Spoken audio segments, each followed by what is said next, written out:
Mampus lo, nggak bisa kabur. Diajukan 2 Januari, surat mundur Tuyul Ancol belum direstui PJ Hero. Balapan Formula E bentar lagi lah, kok mau ngibrit lo? Masukin botol aja, Pak. Hahaha. Tadi kan menghambur-hamburkan uang rakyat. Angkanya dari 1,2 triliun turun menjadi 560 miliar untuk 3 tahun. Geis ini adalah komisaris BUMD Pembangunan Jaya Ancol. Dia disebut tangan kanan Anies untuk memaki-maki orang. Geis adalah sosok yang penampilannya berbanding terbalik dengan Anies. Kalau Anies nampak selalu berusaha cool, menjaga kata-kata, berwibawa, lembut, rasional, Geis sebaliknya. Kalau bicara dia seperti preman yang tak tahu tata krama, kasar, artikulasinya kacau, dan bahkan sering berkesan tak berlogika. Memang banyak banget masalah dalam penyelenggaraan balapan ini.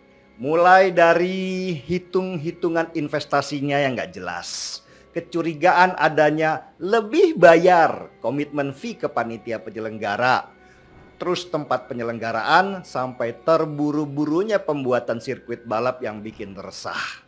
Ketika orang yang punya ambisi politik khususnya mau nyapres, lantas punya persoalan hukum yang akan diproses, biasanya pendukungnya teriak, ini kriminalisasi. Ini penjegalan, Anies bakal disikat.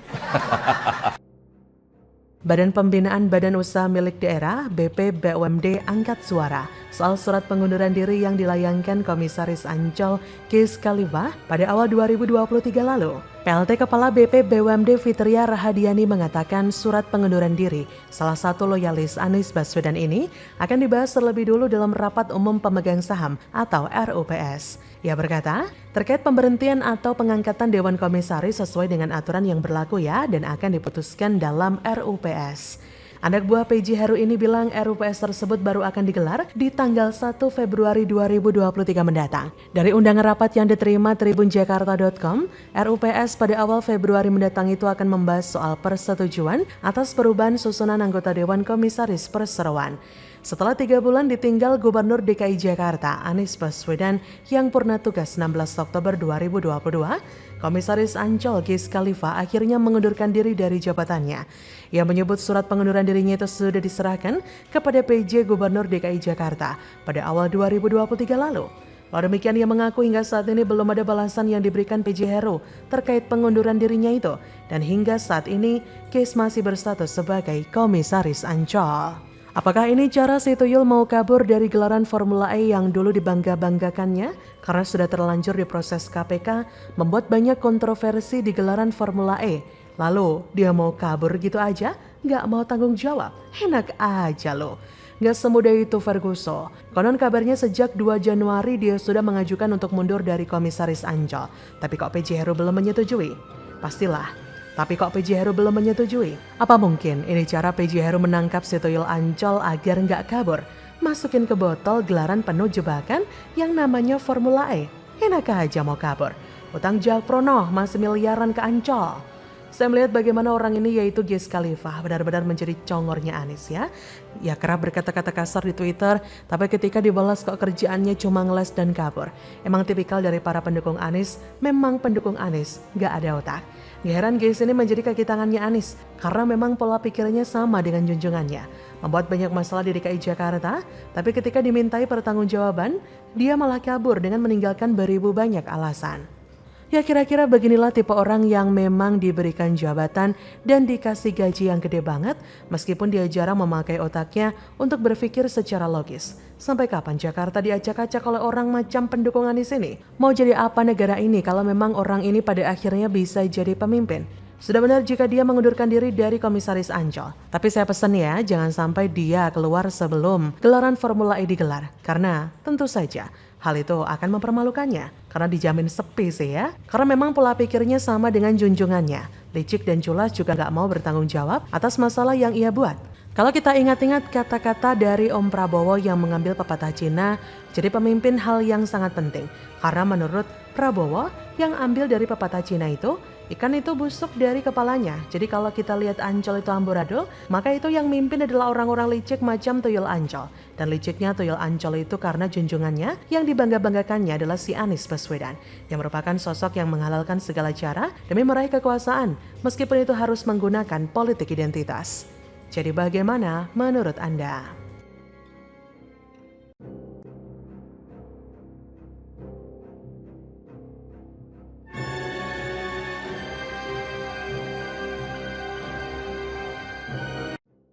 Rahasia terbongkar, Ketua BPK 2021 sudah mengendus potensi korupsi Bansos 2,85 triliun. Coba selidiki, malah dimutasi dan diusir ke Aceh sama Anies, dibungkam. Ya, Bansos ini kan sama tingkatannya, sama nilainya dengan bantuan keadilan, bantuan keamanan, itu hak rakyat dan kewajiban negara. Jadi bantuan sosial itu hak rakyat dan kewajiban negara. Justru hal ini harus dijalankan sesuai dengan kepentingan-kepentingan yang memang mengutamakan kepentingan rakyat. Dan seperti biasa ya, dengan mencuatnya temuan dugaan kasus korupsi Bansos ini, maka pendukung Anies Baswedan pun masih bungkam dan membisu. Dan pejabat yang tersangkut harus diseret ke pengadilan. Nggak usah takut. KPK atau Kejaksaan Agung, rakyat pasti mendukung.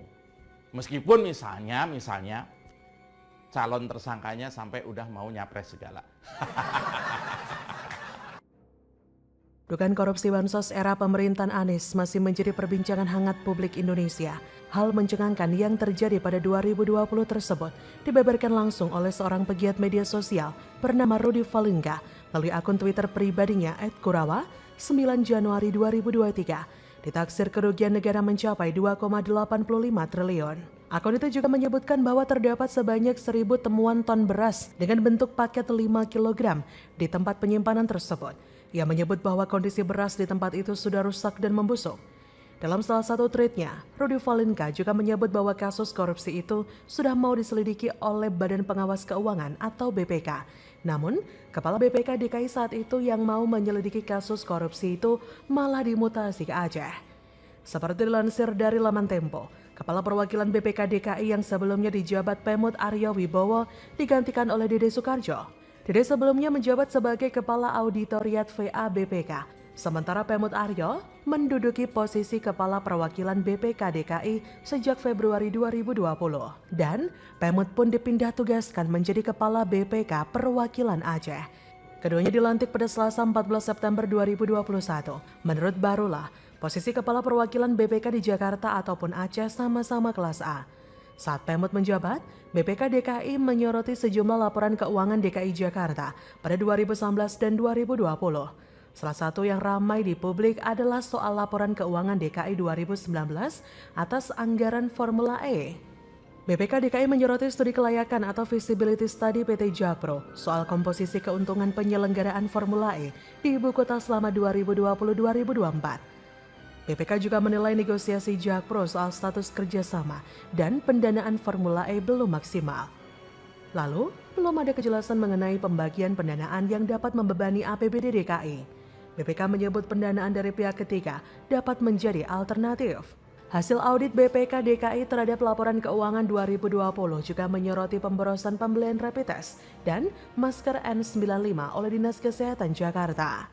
BPK DKI juga menemukan Pemprov DKI kelebihan bayar gaji PNS yang sudah pensiun dan meninggal, termasuk penyaluran dana Kartu Jakarta Pintar KJP Plus yang masih terus dilakukan kepada siswa yang sudah lulus sekolah.